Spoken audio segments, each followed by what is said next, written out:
Hey family, it's Pastor Jen, and it has been super exciting to bring Theology in 30 to our Hope TV family. Just a little history, I've been sharing this each episode. Theology in 30 was birthed in 2018, had a couple of shows on Instagram, a couple of shows on Facebook, and I want to thank our executive producer, Dr. E. Dewey Smith Jr., and our marketing and media Hope TV family. I want to thank you all for allowing me to share Theology in 30 on our Hope TV network. Listen, Theology in 30 came out of my desire to encourage and engage in theological discourse with my friends, colleagues, family, and people who are just curious about theology and preaching and sermons. So this show is exciting in many, many ways. I also want to thank our supporters. Many of you have been with us since 2020, and we want to thank you for your viewership. And so you know what I need you to do. I need you to engage us in the comments. Tell me who you are. Tell me where you're watching from, because we want to shout you out and let you know how much we appreciate you hanging out with us on Theology in 30. Finally, we will be accepting questions. Yes, tonight, live. While you're watching, if you have any questions for myself or Dr. Russell, we will do our best to answer them real time. It'll probably be me answering them real time. And so please, please, please, we want you to engage us on Theology in 30 tonight. In addition to that, follow us on Instagram at The Hope TV. And share. You already know, share this link on all of your social media platforms so that other people can participate in this dialogue with us, so that other people can talk with us. So let's get into it.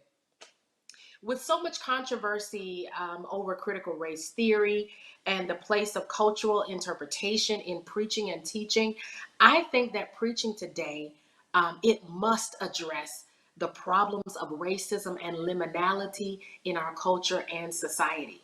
But unfortunately, African American biblical hermeneutics, which is what our episode is about tonight, is not always seen as an important discipline for preachers and theologians in many spaces. So tonight, I need you to turn to your neighbor and say, tonight, we have one of the most highly sought after Hebrew Bible scholars in the country. I'm going to say it again.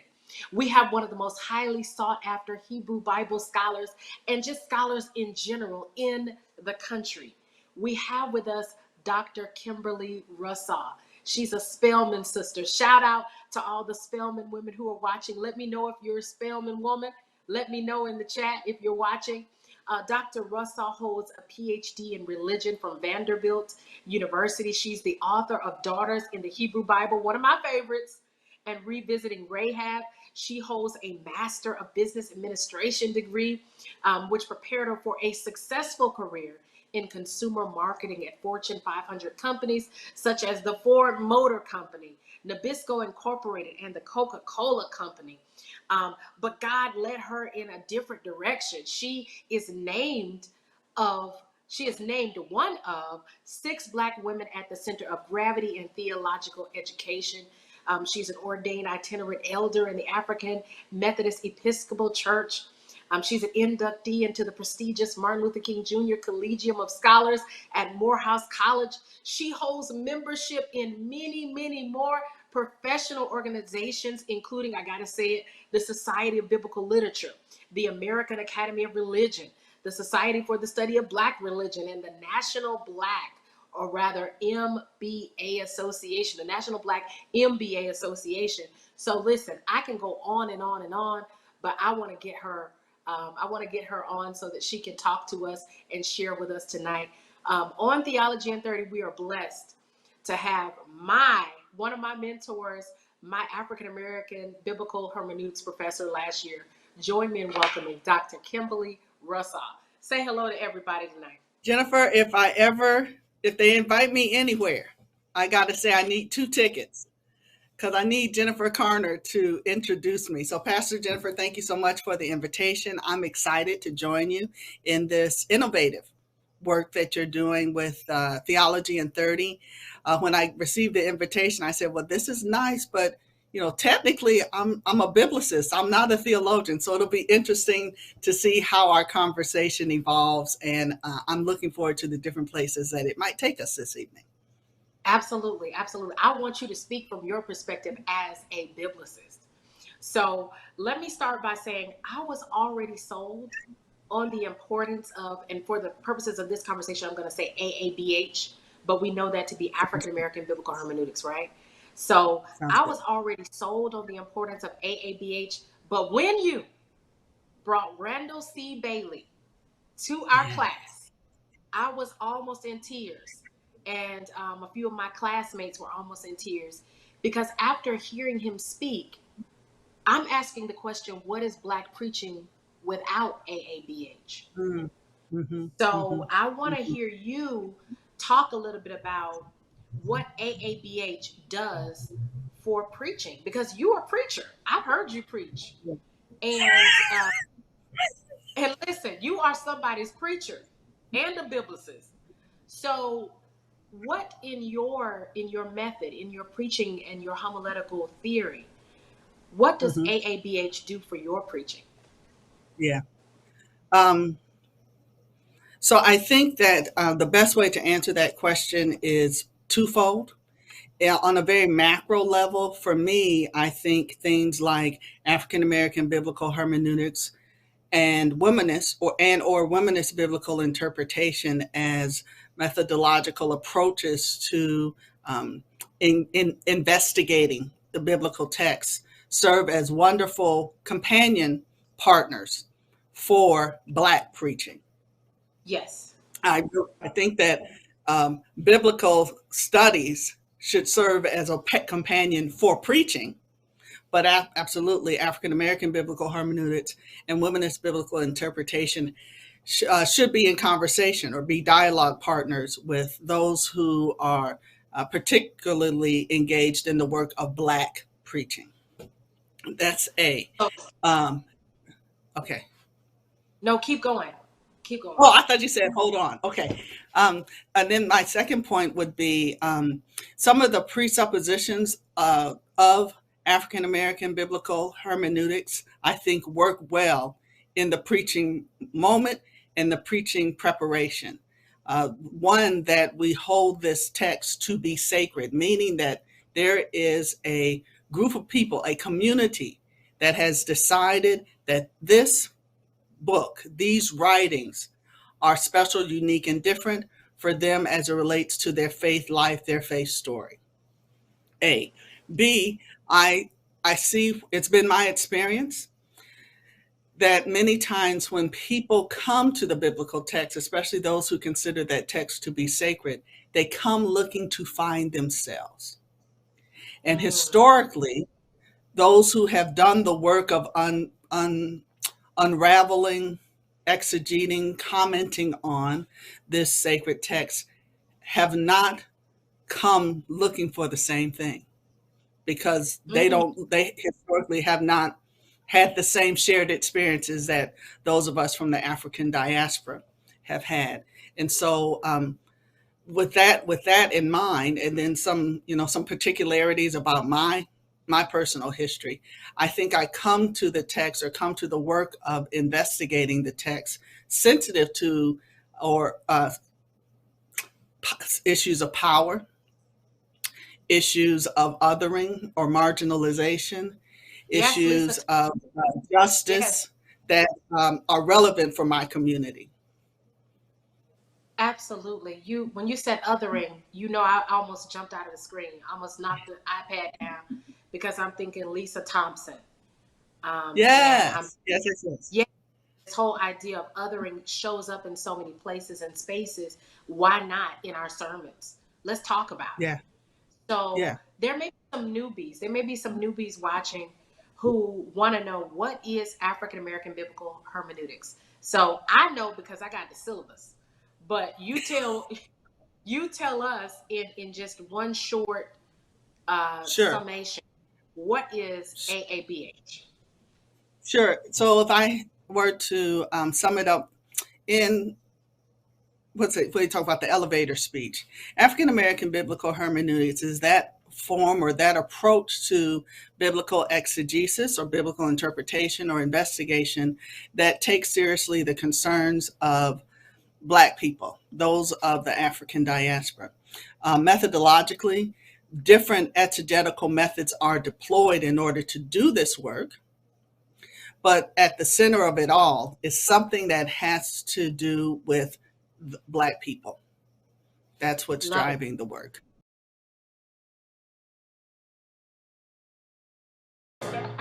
What's up, everybody? This is Jason Claiborne, and you're tuned in to Tea and Worship with my sister Mignon and my brother Chris and Corey on Hope TV. Father God, who is Chris?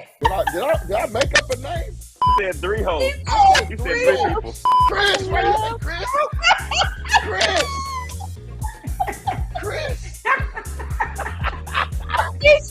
Let's do it again. Oh my God. What's up, everybody? This is Jason Claiborne, and you're watching Tea and Worship with Mignon and Corey on the Hope TV. All right, I don't know where Chris came from. Bless all the Christians in the world right now.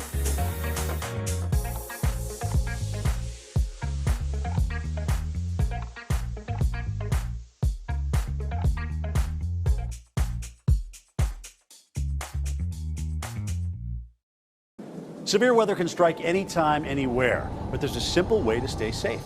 Hey, Jim Cantore here. I stay safe in dangerous weather by planning ahead. You can stay safe too with a few easy steps. Build an inexpensive kit with supplies for your family's needs. Write down important information like phone numbers and medications. Always talk with your family, and remember any pets in your planning. Be ready, be safe. Start your plan today at ready.gov/plan.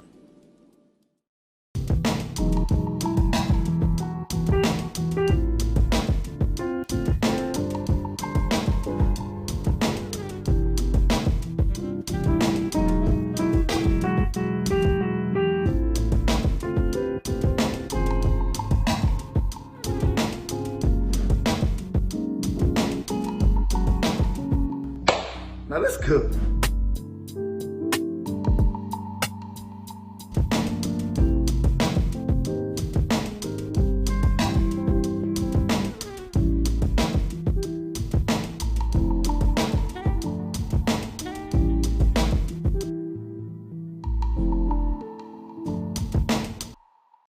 Let me add this part for your audience. When I say different methods may be used or deployed, so here I'm talking about somebody might engage historical critical methods. Somebody else might engage narrative criticism. Somebody else might deploy the tools of ideological criticism. Somebody else might be concerned with the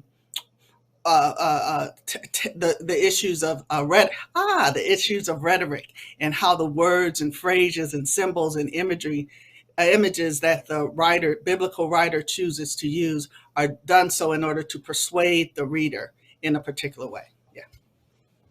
So to quote Dr. Andre Johnson on the heels of your last statement, for those of us who are working with both Black preaching and sacred rhetoric, we quote Andre Johnson when he says that Black preaching is inherently theological and rhetorical. And that he makes talks sense. about he talks about this whole idea of rhetorical theology. But I want to go back to your definition of AABH and ask the question about scholarship trail, because a lot of people are just hearing about this for the first time. And so for me, what was most helpful was to hear the thinkers in this line of scholarship that contributes to the field of African American biblical hermeneutics. And I'm not going to spoil it for them. I'm going to let you give us some of those key scholars. What are some key scholars that we should know, names we should know, if we're interested in this whole discipline of AABH? Sure. I want to, in answering this question, acknowledge that when we talk about African American biblical hermeneutics, we're really talking about a work that is centered in the academy. Yes. But I also want us to be very clear that Black people have been interpreting this text long before they had access to the academy. Full stop. So your grandmother, your great grandmother, those who we probably will never know their names, but encountered the biblical text, were trying to make meaning of it long before perhaps literacy, and then Yes. access to the academy. Callahan's book, The Talking Book, talks about or speaks to how Africans who had been enslaved on this continent engaged that biblical text long before they were even given access to the English language and definitely to literacy. But when we start talking about African American biblical hermeneutics in the academy, some of the names that you cannot have a conversation about African American biblical hermeneutics without including Dr. Charles Cofer. Yes. Cofer was the first Black person to earn the PhD in Old Testament.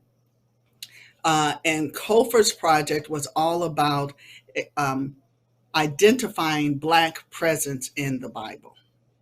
Cofer comes along and says, all of this is wonderful, but hey, wait a minute. When we're talking about a Black person, however you want to, we're going to talk about conscript the word Black. The Black people, when we say Egypt, we're talking about Black people. And that had not been done before he got on the scene and started doing that. Shout out to the Interdenominational Theological Center, where Cofer was a professor and a member of the faculty there the administrative team for a good long while. So a lot of his work was done right there in Atlanta, off of MLK Drive. So on the Hebrew Bible side, we come by way of Cofer. We also talk about, we're going to talk about Randall Bailey in a moment, but you've got people like Randall Bailey who come along, Kane Hope Felder on the New Testament side who comes along, and Felder starts to tease out or nuance or investigate. When we say Black, what do we mean? How is race taken up in the biblical world? That was an important contribution to the field. Bailey then comes along and says, we accept the fact that Black people were in the biblical world and are here in the text. Bailey's first set of questions had to do with, but what are they doing? To what end? How are these writers using these Black people, Black figures, Black, even some motifs, some turns of phrases to signal certain things? Bailey, coming off of Bailey, I'm not going to be able to call the roll. I would not presume to do so. I will leave it to people like, I'll give you a reference. Michael Joseph Brown wrote a book called The Blackening of the Bible. In it, he starts to trace some of this work of scholarship. But if we're talking about African American biblical hermeneutics and Black people, and not necessarily parsing out womanist work, you have to talk about Clarice Martin and Renita Weems, because actually I'm calling the roll of the people who were in Kane Hope Felder's edited volume, Stony the Road, We Trod African American Biblical Hermeneutics. Many of those thinkers are there. It's upon their shoulders that many of us do our work today. And that thing was published 30 years ago. So that gives you a sense of A, how new we are to the Academy, but B, how rich and the work still that still exists is, or how broad, or there's so much work that's still left to be done. So let's talk about revisiting Rahab. Okay. You know that in this conversation, we're going to talk about this whole idea of dealing with difficult text. That's coming a little bit later. But I want you to share with our audience what made you decide to write this. I'm talking about monumental work. I had an opportunity to present on the first version. And I was blown away because I was like, I never thought about this. Rahab could be passing in the Bible. Yeah. So what made you decide to ask these questions of the text? I mean, I thought it was remarkable. Sure. So in my first work, Daughters in the Hebrew Bible, I define daughter as that female member of the household who is not yet a mother. In the biblical world, it almost seems as though someone becomes a wife and then 30 minutes later she's begetting somebody. So wife and wife and motherhood go really, really close together. So I can say the female member of the household who is not yet a mother. And as I was doing my work, at some point I had this long list of all the people who count as daughters. And I look for a low, low price on Amazon, you can read the book and learn all that stuff. But as I was going through, a couple of characters struck me. Rahab counts as a daughter because she's a female member of the household, and there's no indication that she has any children. So I kind of put a footnote on that. I've been thinking about that Rahab person. Then as I'm thinking and doing my work and dealing with women in the Bible, I was struck by the fact that what we call the conquest narrative is a critical or pivotal moment in the history of Israel, or in the arc of the story of Israel and its God. You've got the Torah, then you move into the historical books and so forth. But you got to get them into the land of promise before you can have a monarchy, before you can go into exile. Then we're going to have a little other period there. And then we're going to show up in the first century and a baby is born in a manger, right? Yes. But it seemed to me that whole Joshua 6 narrative can't happen without this female character. She's the fulcrum on which this whole thing balances, or she's the center upon which this whole thing works. They have to get into Canaan by way of Jericho, and there has to be some sort of a way for these Israelites to know that this is the place to know, yes, we can take this, we can conquer, we can go to war and win. Basically, we can root these people out, and this is the land of promise. Said differently, in many ways, there are ways to read that text that says, were Rahab not there, how would that have gone down? If we understand that Joshua's story really serves as like a parallel to Moses's story. Remember back in the Torah, there was a situation where some spies were sent out to look at the land. Yes. And they come back saying, oh, they're these big giants, we can't do it. And two of them say, we can do it. Caleb and his running buddy come back and say, we can do it. You see the same thing happening in the book of Joshua. This time they send out two spies, and those two spies end up at Rahab's house. There's a negotiation that takes place, and then the next thing you know, in Joshua 6, here come the Israelites with all of their military force, and Joshua, the ever ethical military leader, says, hey, didn't we make a promise to somebody? Let's go make good on our commitment, because we are a people, we're ethical people. Our God keeps God's promises. Therefore, as people of this God, we keep our promises. Rahab and her family are saved, blah, blah, blah, blah, blah, blah, blah. Rahab is the only character who gets named in the story. Mm-hmm. She is a female who has dialogue with men that are of a different social status to her. Right. And quite honestly, she manages the fellas like Will Gaffney talks about Delilah, don't hate the player, hate the game. In many ways, Rahab is playing the game better than the folk who seem to be in charge of the game in the Joshua story. Yeah. So all of that made me really interested. You asked how I came to the book. And so I had this bright idea that I was just going to write. I thought it would be cool to write a series of essays on this character that people read over. They're important, but people know about Rahab, but nobody's really paying close attention to her. And my plan was to write a series of essays by using different exegetical methods. So there's an essay that's using rhetorical criticism. There's an essay that's a womanist read. There's an essay that's taking up some historical. And then when I got it all together, my editor said, okay, this essay idea is cute, but really what we can weave this thing together as not necessarily disparate essays, but chapters in the book, and there you have it.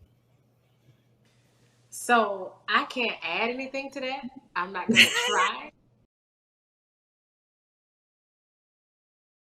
When will someone know that they need a coach? If you're looking at your life and you're taking an evaluation of yourself and you're not happy with where you are and you can't seem to come up with what you need to do to become happy, then, you know, a life coach may be that individual that you need. Now, if you're just having a rut, just, you know, a week at a time, and you can kind of talk yourself out of it or you get over that, you may not necessarily need a life coach. But when you are really stuck and you've tried this and you tried that and it's not working for you and you just feel like you need more, then I definitely believe that a life coach would be someone that you can reach out to.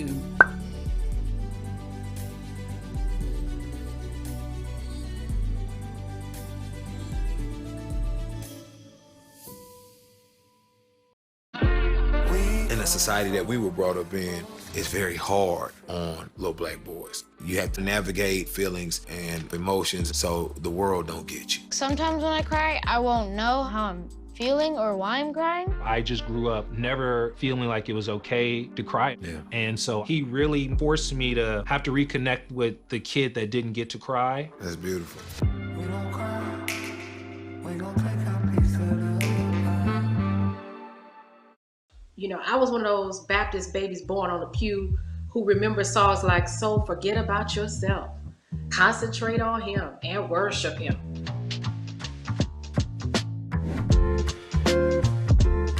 It's hard to give the best if you physically are falling apart. So as a pastor, how do you reconcile that kind of theology with a theology of self-care? The best gift that I can be to my congregation is to model it. God is concerned about every aspect of who we are. God created our mind. God created our bodies. Why would God create a mind, a body, a spirit, a soul, and tell us not to take care of it?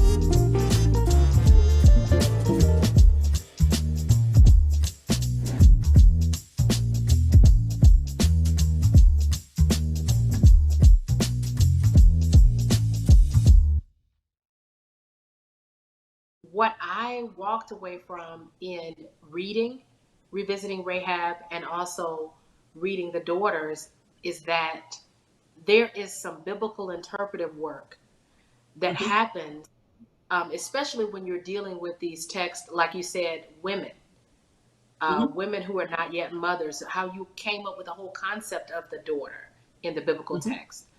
But to me, you are a master at dealing with texts that most people shy away from. Yeah. And so we participated in an activity with the class, Difficult Text in Hebrew Bible. And just the conversation and the experience was so vibrant. So I want you as a biblicist to talk to our viewing audience members who are preachers, who are teachers and scholars in one elevator speech. Share with us some good advice from a biblicist on dealing with difficult text from your perspective.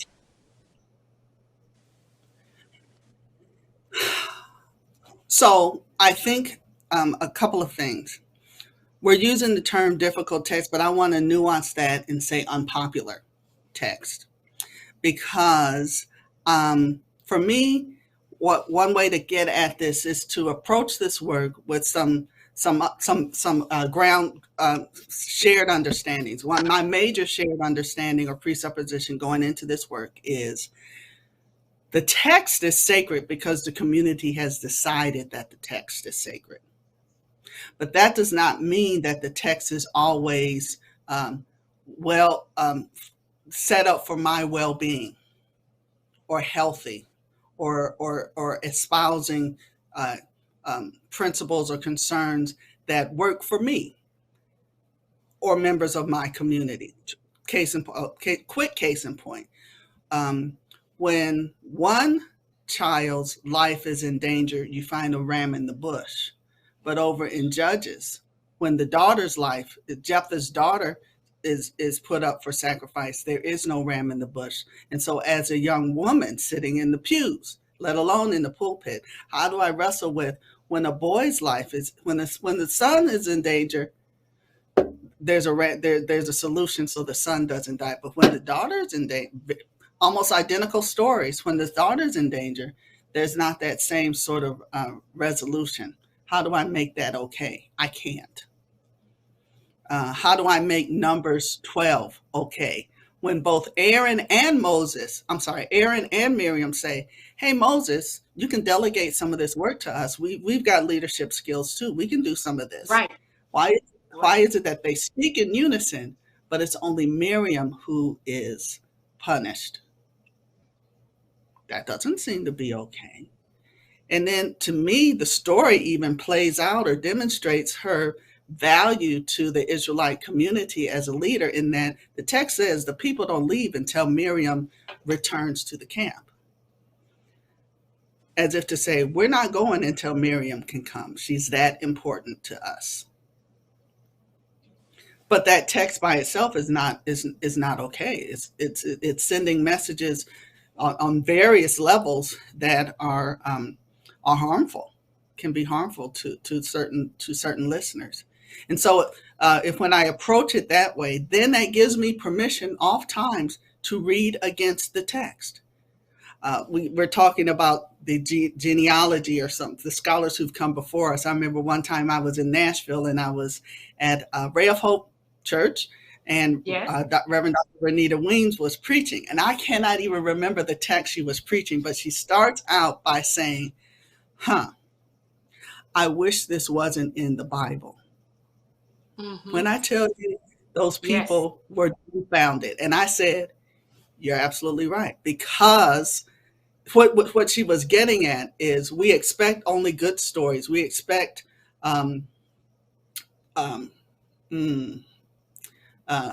fairy tale like endings in everything that we find between Revelation. And so to have a harsh story, to have a sad story, to have a story that does not have an happy ending, or to have a story that makes you have to wrestle with your own understanding of who you are, perhaps, in the world.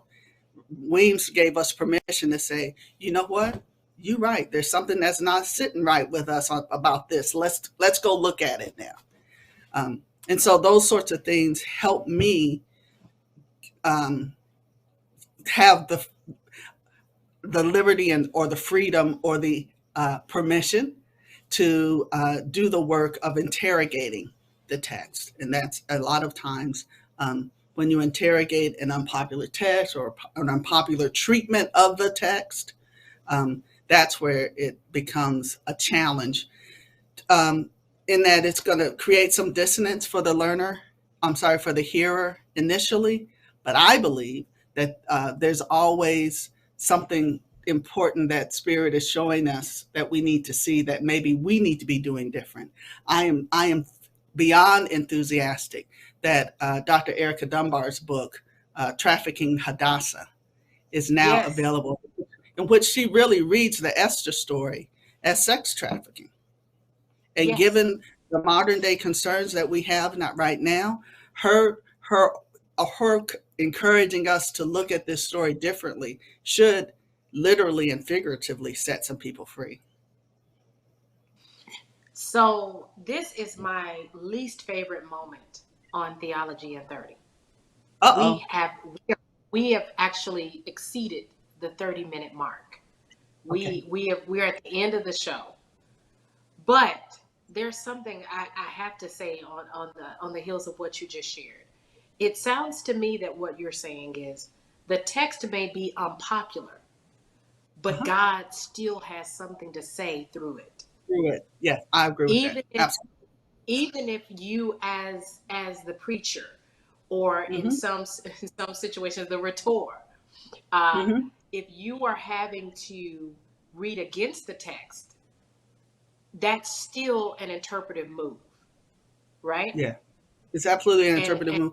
And for those of us who are believers and understand that Spirit is working in the work that we do, sometimes there's an uncomfortableness of going places where you haven't been before, even though you know that's where you're supposed to be going. Pastor, you get up sometimes and you're like, I do not want to say this, and then afterwards, and it only really needs to be one person who says, you know what, what you said today really did resonate with me. And my life is going to be different tomorrow because of what I heard from you today. That's when you know you are, even though it was uncomfortable or difficult, it was right. This conversation has been rich, and I dare not attempt to wrap this up and put a bow on it, try to give concluding remarks. I'm going to let you speak for yourself, Dr. Russell. What concluding remarks would you like to share as we close out this episode of Theology in 30? What do you want to leave our viewers with? I'll just let you pick because you've given us so much already. So you just share whatever you'd like to share in closing, if you don't mind. I think for this audience, Pastor Jennifer, is important, especially at the in this time that we're in, 2022. It's important to encourage people, to remind them that God is still speaking through Spirit in our work of study of this text. And so this whole idea of, read deeply, read critically, pick up your Bible and ask questions of it. Go try to find some answers to questions that maybe you've had, but you didn't think you could ask because it wasn't acceptable to ask a question. Be a fourth grader. Well, why are there two creation stories in Genesis? Wait a minute. Over here it says this, and over here it says that. Start doing that deep reading and journaling, and I think you'll be surprised at where Spirit will lead you. And there are those of us out here who've done a lot of the work to help you navigate those spaces. So read and cite Black scholars. Listen, you are already you're walking in my backyard, of course, because my time in your class, your lectures have made it into my sermons. Yeah, and yeah, I have yeah. to go. And I've said, I guess it's a rhetorical move. I'll say, Dr. Russell helped me with this. Amen. In this, we're looking. So absolutely. See, Theology in 30 family, I told you tonight's show would be engaging and that it would be thoughtful, and it was. So I want to thank you, Dr. Russell, for talking with us today. We appreciate who you are to Black scholarship and who you are to the world. Thank you, thank you, thank you for agreeing to be on Theology in 30. That will conclude tonight. You're more than welcome. That will conclude tonight's episode. We are the House of Hope Atlanta. Dr. E. Dewey Smith Jr. is our senior pastor, and we believe that life with God is better in every way, every day. I hope to see you all next week. Until then, be well and be safe, family.